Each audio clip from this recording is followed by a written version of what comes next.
Hey folks, good afternoon, good day, good morning, hello to wherever you're watching from. It's Richard from Bikepacking Adventures, and today it is New Shoe Day. Yes, there is such thing as New Shoe Day. These, as you can see, are not the new shoes.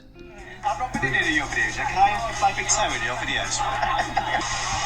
He ripped his shoe because his toenail, it still makes me feel sick. His toenail was that long and thick, it ripped his shoe. Like ripped a hole in his shoe. But that's where my toenail has gone through, and it started going through on the other pair as well. And I'll put some details of what these are on the screen. These are from Shimano RX801s.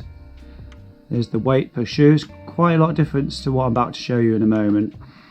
I bought these originally back in 2020 to take part in the transcontinental race that year. Obviously that only happened in 2022, so I've had these shoes for a good period of time. I've used them off-road and on-road. They are SPD shoes for for mountain bikes and gravel bikes, and well, I use them for on a road bike, so I don't have to go when I'm going bikepacking or going up a gravel track and have to do some hiker bike stuff, I can walk on these quite easily.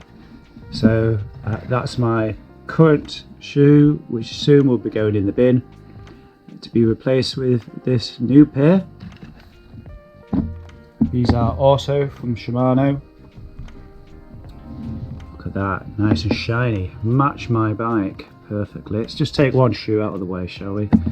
So this is the RX8, actually it's RX801, again from Shimano, 2-bolt cleat system,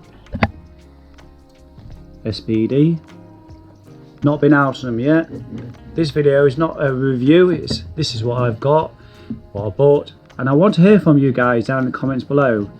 Do you own a pair of RX8 shoes? These are actually gravel shoes, gravel specific shoes, but yeah, I think that's just marketing. Just really stiff. In fact, I can't bend it, it's just too stiff. Whereas my old shoe, the RX801, well, I don't know if you can see it on the screen, but yeah, there's a slight bend, especially at the toe area. So if I just pop this back on the screen, put some stats down the side, you can see weight wise they're considerably lighter. I think it's 90 kilograms. Wow, that'd be ace, wouldn't it? They're 90 grams lighter per shoe than the XC502s.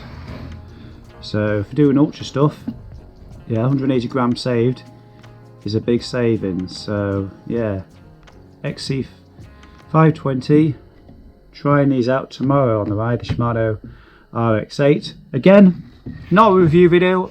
I want to know, are these any good? Do you own a pair? I can tell you these have a really good stiffness rating of 10 out of 12. Obviously that's Shimano's own rating, so make of that what you will, but in comparison to the older pair of a rating of 6, obviously 4, that's quite a big number. Hopefully the power transfer is a lot higher on this shoe, but really I bought them because obviously you don't want to be riding around with shoes with holes in anymore. So I thought I'd upgrade myself. These were not particularly cheap, probably the most expensive shoe I've ever bought, cycling or non-cycling, but hopefully, if I cut my nails more often, these will last, beyond 3 years. Tomorrow's ride will be a trial. Maybe I will be halfway through and regretting it, because I'm going out on a 300-kilometre Audax DIY tomorrow. Hopefully when the rain finishes, sometime mid-afternoon. It's going to be an overnight ride, so I've got my bike prepared off to the side, and I was debating whether I was going to put these on or not. Well, I quickly tried them. you know, I've mirrored the settings underneath. Can't see, can you? I've mirrored the settings underneath to be as close as possible, so they look pretty accurate. Obviously, the comfort and the fit of this new shoe in comparison to the you know, previous shoe is going to be a completely different fit altogether. So yeah, all the same though, comments, questions down below. Do you own this shoe or something very much like it? What's your favourite shoe of choice? I mean, I've got quite a few shoes, but when it comes to ultra distances, I stick to Shimano. I've got Northwest for the gravel bike, I've got Physique for my commuter bike. But these, you know, if you're going to do road bike, if you're going to do ultra races, I think it's worth spending a little bit more money. So let me know down in the comments below what you think to these shoes. Are they worth the price tag? And I'll see you in the next video real soon. Take care, bye bye.